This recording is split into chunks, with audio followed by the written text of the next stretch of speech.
Alors, cette réponse est une réponse à Renato sur le culture vs religion. J'aime pas le mot religion parce que c'est. Mais j'ai du bruit autour de moi. Je vais essayer de faire quelque chose d'audible. Je verrai après postage, je le referai. Il n'y a pas d'opposition de paradigme entre nous. C'est juste que tu souhaites mettre l'accent sur quelque chose, mais quand je le mets sur autre chose, c'est pas par opposition à ton idée que j'espère avoir compris, si tu veux, même si j'ai pas lu les livres que tu as lus. C'est des additions, et en plus c'est pas des plus mathématiques, c'est des additions intricationnelles. Il y a des intrications, il y a des crochets. C'est comme si tu expliquais que deux wagons sont accrochés et que moi je parlais de ce qui les accroche entre eux, c'est-à-dire de la solidité de ce qui les accroche entre eux.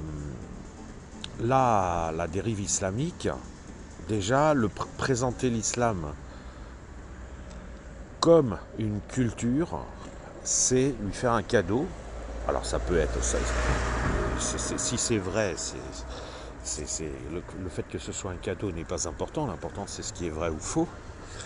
Mais là, en l'occurrence, on a, si tu veux, une forte criminologie objective, puisque dans l'islam, le groupe peut lyncher, peut capturer un de ses éléments, y compris s'il le reconnaît comme membre du groupe, pour le torturer.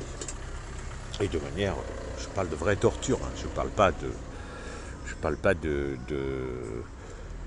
règles de civilité comme on en a en Occident.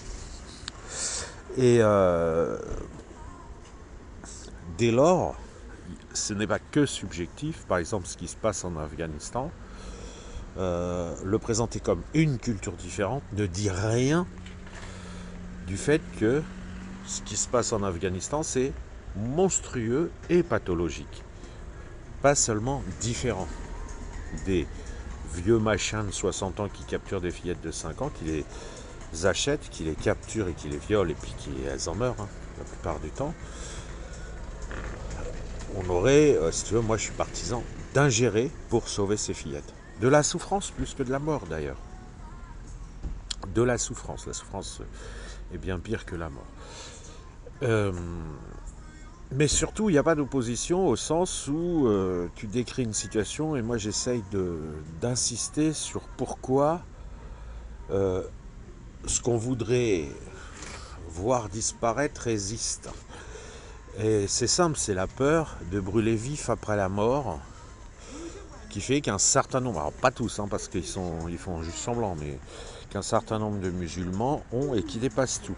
Ils tueraient leurs propres enfants pour eux-mêmes ne pas brûler vif après leur mort.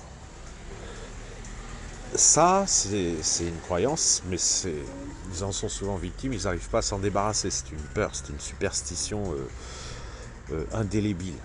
Et pour éviter d'en douter, parce qu'ils savent qu'ils peuvent en douter avec toute l'ouverture à l'extérieur, si tu veux, il y a plein de gens qui, même si c'est anonymement, critiquent l'islam, montrent à quel point le Coran est débile, etc. Donc, ça fait douter. Ils combattent le doute, consciemment. Et c'est pas. Ils combattent, ils ont des exercices, comme les gens qui font un régime, ils ont des exercices pour faire disparaître le doute, comme des gens en Occident font des exercices et du sport pour perdre du ventre. Eux, ils perdent du doute. Quand ils ont une baisse de foi, ils appellent au secours parce qu'ils ne veulent pas courir le risque que, quand n'y croyant plus, ce soit vrai et brûler vif post-mortem. Bon, tu peux appeler ça culture si tu veux, mais enfin, comme tu vois, ça n'a pas grand-chose à voir avec la culture, ça marche un peu comme les habitudes. C'est des réflexes conditionnés, c'est des trucs qu'on fait sans y réfléchir. Là, c'est complexe parce qu'ils défendent une culture, et que tu as raison de souligner, mais ils la défendent parce qu'ils pensent que s'ils se diluent, ils iront brûler vif. Je vais mettre une vidéo, je vais coller une vidéo, vu que c'est un YouTube, j'ai pas de limite de temps, donc j'ai collé une vidéo à ça. Donc si tu veux, l'islam en tant que religion et non pas en tant que culture, l'islam en tant que superstition, modifie l'organisme, le détruit, enfin en tout cas le modifie fortement, le handicap, parce que il va empêcher de sortir de cette culture, pour prendre le terme de culture si tu veux, non pas au nom d'une volonté de se préserver pour les siècles à venir, les gens savent très bien qu'ils seront morts et que dans 200 ans, on parlera plus d'eux, tu vois, et c'est pas, ils sont pas là dans le culte de « oh, je veux que mes descendants soient… » Par exemple, la lutte contre le métissage, c'est pas une lutte pour que le Maghreb et les têtes de Maghrébins subsistent, comme on l'entend sur les spaces, comme certains essayent de le faire croire.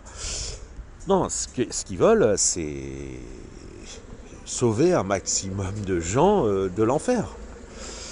C'est plus que charnel, c'est une peur absolue. Ensuite, comme ils travaillent à ne pas douter de ça, pour éviter de faire l'erreur de ne plus y croire, etc., blabla, comme je dis avant, au bout d'un moment, ils n'ont plus les neurones qui leur permettraient de douter. Et c'est là où tu peux arriver en disant, de toute façon, ils ne peuvent pas s'en empêcher et dire que c'est culturel, mais en réalité, le processus, il n'était pas culturel. Le processus, c'était… il croyait bien faire, et tu vas voir sur la vidéo, le mec le dit d'ailleurs très bien. Il dit, on veut vous sauver du feu. Bon, ok, bon, bah c'est pas grave. Vous voulez pas, tant pis pour vous, mais laissez-nous nous sauver du feu. Et au nom de ça, il va violer des fillettes, il va appliquer la charia, il va tout ce qu'on veut, il va faire des actes de terrorisme. Enfin, en l'occurrence, le mec qui parle, il est en prison maintenant pour terrorisme. Donc, mais vraiment, la dérive virile dont j'ai rappelé, elle provient… ils sont pas virils au Maghreb, ils sont pas virils au Moyen-Orient. Hein. Ils ont l'air plus efféminés que les Occidentaux quand tu leur parles. C'est vraiment les banlieues françaises et un certain nombre d'endroits dans l'Occident où cette virilité est exacerbée. Pourquoi ? Parce que au Maghreb, on n'a pas besoin de se forcer. Le doute est quand même assez léger, bien qu'il y ait beaucoup de discussions d'ailleurs.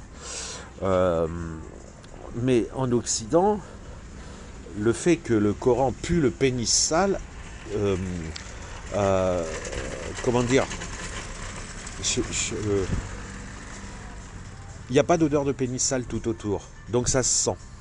Donc il faut détruire les neurones qui le perçoivent. Quand tu es plongé dans cette odeur coranique depuis toujours, dans un pays où tout le monde est pareil, tes voisins, tout, enfin la culture, tout, c'est moins facile à percevoir. Voilà. Si tu veux, ils masculinisent totalement leur organisme pour oublier qu'il est masculin. Ou plus précisément, pour oublier que cette masculinisation est subjective et non pas un attribut d'Allah, c'est-à-dire un créé. La virilité est un créé comme le Coran, si tu veux. Le message du Coran, c'est comme un pénis posé sur une sorte de piédestal divin qui serait l'attribut d'Allah, le symbole d'Allah. Le pénis, les muscles, les clubs de MMA, les trucs et les machins, c'est considéré non pas comme un goût, mais comme comme naturel. C'est-à-dire que la virilité serait dans la nature. Elle existerait avant la création de l'univers, elle existera après la fin de l'univers, enfin, tu vois. Et ce truc-là, pour pouvoir se renforcer en Occident, où la féminité par contraste le fait apparaître, il l'absolutise. Bon, je ne sais pas si j'ai été très clair, mais de toute façon, il y avait plein de voitures qui passaient, c'était vraiment pénible.